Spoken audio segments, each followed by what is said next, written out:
Hello everybody and welcome to the 2020 F1 Car Liveries Ranked. Now, these cars are ranked purely on how good they are to look at, not what the sponsors represent or the heritage behind the liveries. With that in mind, let's get into our number 10 pick. We didn't think there were any really bad liveries this year, only mediocre ones. The matte red livery changes color in different lighting conditions, appearing orangey or bleached sometimes. The black Mission Winnow logo doesn't quite match the look of the car, as well as the new rounded numbers. It's not necessarily a bad livery, but we really want a glossy red Ferrari. 4 out of 10. Moving on then to number 9, we have the Racing Point. The Racing Point looks much better than it did in previous years, with a much cleaner, less clumsy design. However, the pink and white is still an odd color combination, and the BWT across the back doesn't quite cut it. It gets a 5 out of 10. It's completely average. Number 8, we have the Haas. The Haas is nicely balanced and has a good proportion. However, the white, red, and black just looks a little bit dull in our opinion. We want more colors. 6 out of 10.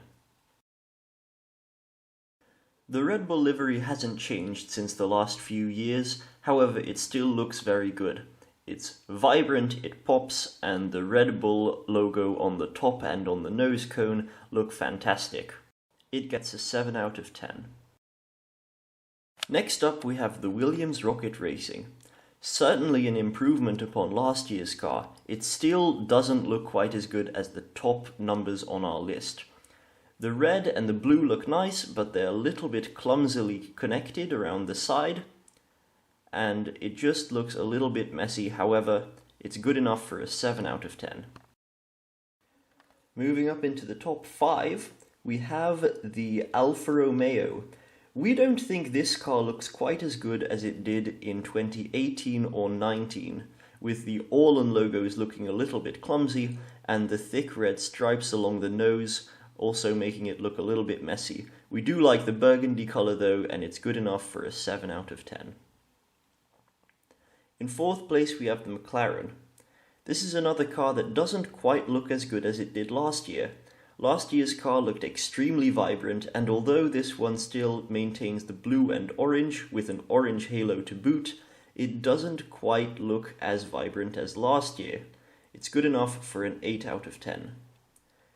In number 3 we have the Mercedes.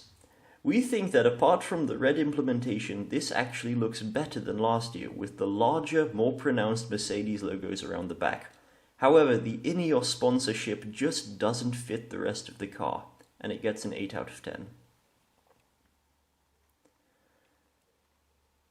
In 2nd place we have the Renault.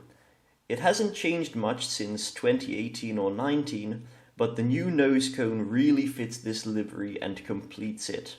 The yellow and black look different from different angles, and it's good enough for a 9 out of 10. And finally, in 1st place we have the Alfa Tauri. Rather controversially, we think this is the best livery of 2019. The blue, white and Honda red look fantastic together, with the large Alfa Tauri logo around the back wrapping around and completing the look of the car. This thing looks cool. 9 out of 10. What are your favorite F1 car liveries? Let us know down in the comments below.